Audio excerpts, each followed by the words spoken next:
students, I hope you are all good and you are all doing your homework on time. आप सभी को chapter 1 पढ़ाया था अनु ma'am ने, विच इज अ पोयम. तो आप सभी ने उस पोयम के डिफिकल्ट वर्ड कर लिए होंगे. नाउ अब आपको वो पोयम के आगे की एक्सरसाइज नहीं करनी है, ना ही आपको चैप्टर 2 करना है. They are both deducted from your syllabus. We will start chapter 3 today. I am your new English teacher. My name is Sandhya.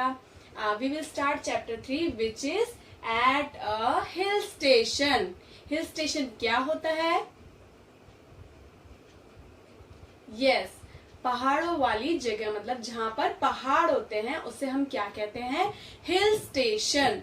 Eight a hill station मतलब एक हिल स्टेशन पर. Now we will know what happens in this story. So आपको क्या करना है? You all have to open your books and page number 19. Open page number 19. I will explain the chapter. First I will explain the first page which is from during the summer to said Rohit. यहां तक मैं आपको पहले explain करूंगी, which is page number 19. पूरा page number 19 है ये. मैं आपको पहले ये एक्सप्लेन करूंगी. तो इस स्टोरी में क्या होता है? इस स्टोरी में क्या होता है? During the summer holidays Rohit and Kavita went to a hill station which is Shimla. Rohit और कविता दोनों भाई बहन हैं. वो कहाँ जाते हैं अपने समर हॉलीडेज में? गर्मियों की छुट्टियों में कहाँ जाते हैं? शिमला, जो कि एक हिल स्टेशन है. They had a splendid time there. वो वहां पर एक बहुत ही अच्छा टाइम बिताते हैं. तो when they came back from holidays they told their friends the stories about their summer vacations. जैसे कि आप लोग जब वापस आते हैं समर हॉलीडेज से या कोई भी हॉलीडेज से, तो आप जहाँ जाते हैं आप अपने फ्रेंड्स को बताते हैं ना वहां पर आपने क्या किया, वो जगह कैसी थी कैसी नहीं थी. ऐसे ही कविता और रोहित भी जब वापस आए स्कूल समर वेकेशन के बाद, तो वो अपने फ्रेंड्स को वहां के बारे में बताने लग गए कि वो जगह कैसी थी कैसी नहीं थी. तो जब वो बताने लगे कि वो लोग हिल स्टेशन गए थे, तो उनके फ्रेंड्स बहुत ही इम्प्रेस्ड हो गए और क्यूरियस हो गए जानने के लिए कि वो कहाँ गए, वो जगह कैसी थी. क्यूरियस मतलब उत्सुक, मतलब उस जगह के बारे में जानने के लिए और भी उत्सुक हो गए कि वो जगह कैसी थी. तो इसके बाद क्या होता है कि जो रोहित है वो बताता है कि वो लोग वहां पर कौन कौन गए थे. He said, I went there with my sister and my parents. यानी कि कविता और पेरेंट्स के साथ वो कहाँ गया था? शिमला गया था. तो शिमला के बारे में वो बताने फिर उसकी बहन बताती है. कविता क्या बताती है शिमला के बारे में? That it is very cold there. You have to go there to feel how cold it is. मतलब आप तुम्हें वहां जाके ही पता चलेगा कि वो जगह कितनी ठंडी है. वहां पर इतनी ठंड है कि आपको ये फील करने के लिए कि वहां कितनी ठंड है वहां जाना पड़ेगा. तो इसके बाद रोहित बताता है it is even cold at the night. मतलब रात को तो और भी ज्यादा ठंड लगती है वहां पर. It is even cold at the nights. दिन में तो ठंड होती ही है, रात को वहां पर और भी ठंड होती है. तो उसके बाद उनका दोस्त पूछता है सोनू, वाई शिमला कोल्ड, कि शिमला में इतनी ठंड क्यों है? क्योंकि हम तो दिल्ली में रहते हैं, दिल्ली में तो इतनी ठंड है नहीं, तो शिमला में ऐसा क्या है जो वहां इतनी ठंड है?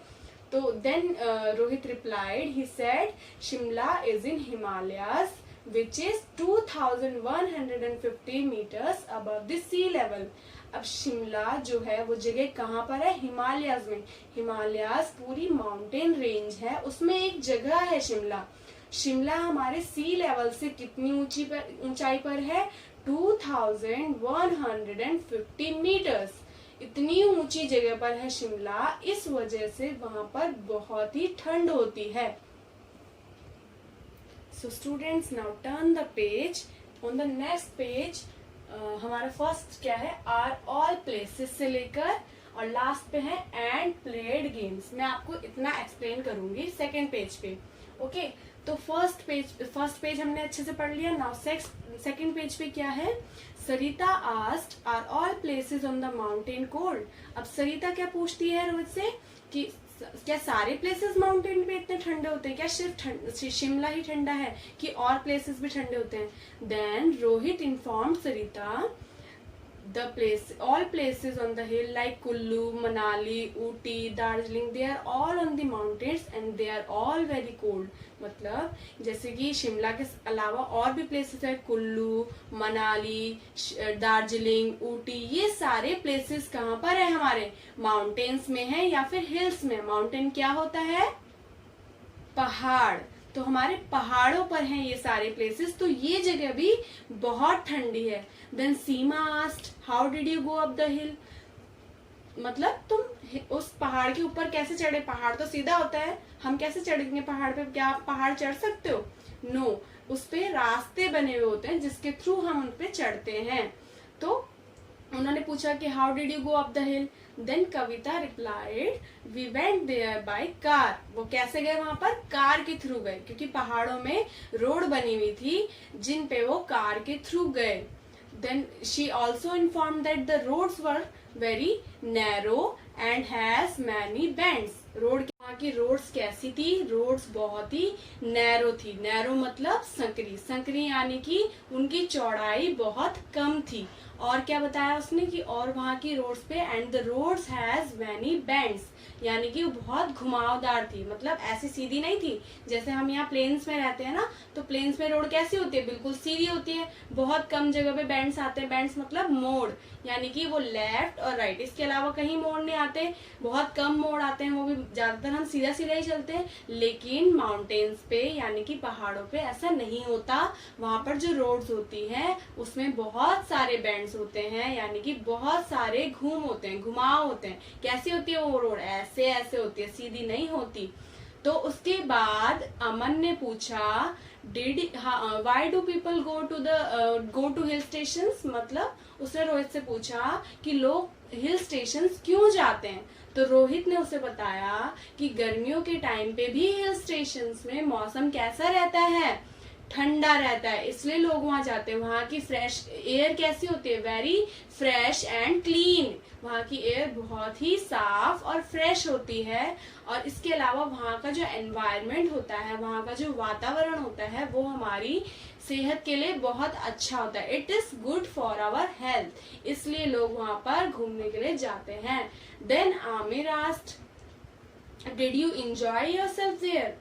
क्या तुमने वहां पर इंजॉय किया? Then Rohit replied yes we enjoyed ourselves, यानी कि हमने वहां पर इंजॉय किया. और क्या क्या किया उन्होंने? They had long walks in the woods. In the woods मतलब फॉरेस्ट. फॉरेस्ट मतलब जंगल.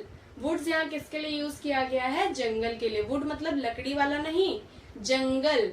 जंगल के लिए यूज किया गया. तो वो लोग क्या करते थे? वहां पर बहुत सारी वॉक करने जाते थे. कहाँ पर जाते थे? जंगल में जाते थे. तो उन्होंने वहां पर बहुत इंजॉय किया. Now you have to turn the page. Now we will read the page number 21 and we से लेकर ऑल द चिल्ड्रन टुगेदर तक पढ़ेंगे हम.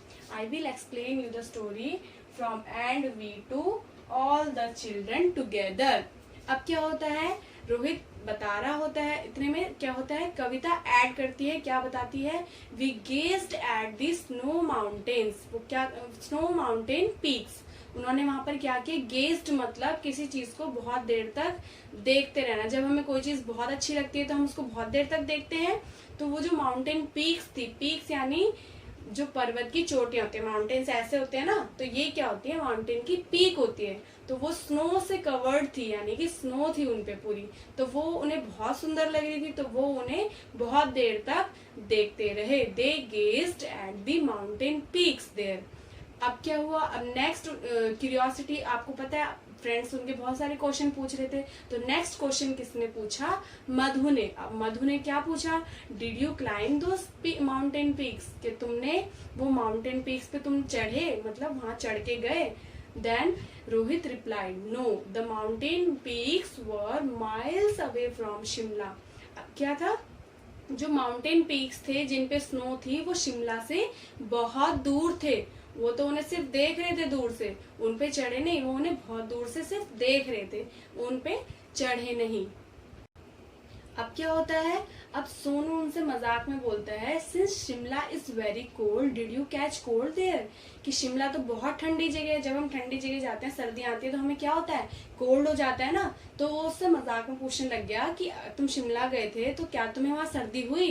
Then he replied, no we wore warm woollen clothes there, मतलब वहां पर उन लोगों ने क्या करा था, जब सर्दी आती है तो हम क्या करते हैं, वुलन क्लोथ्स पहनते हैं ना, गर्म क्लोथ्स पहनते हैं, जो वुल वाले कपड़े होते हैं, ऊन वाले कपड़े होते हैं वो पहनते। तो उन्होंने वहां पर जाकर वुलन क्लोथ्स पहने, जिसकी वजह से उन्हें ठंड नहीं लगी। और रात को उसने बताया था ना, नाइट्स वर इवन कोल्डर, सो रात को उन्होंने क्या करा था, they had very thick blanket, उन्होंने बहुत ही थिक ब्लैंकेट को ओढ़ा था, जिसकी वजह से उन्हें सर्दी नहीं लगी। अब वो वहां के बारे में और क्या बताते हैं, the cold air and the long walks made them hungry again and again, मतलब अब आप बार बार चलोगे, सारा दिन खेलोगे तो आपको भूख लगेगी ना, ऐसे ही वो भी सारा दिन चलते रहते थे, वहां पर लॉन्ग लॉन्ग वॉक्स करने जाते थे। उन्होंने बताया था ना, they had long walks in the woods, यानी कि फॉरेस्ट में वो वॉक करने के लिए जाते थे।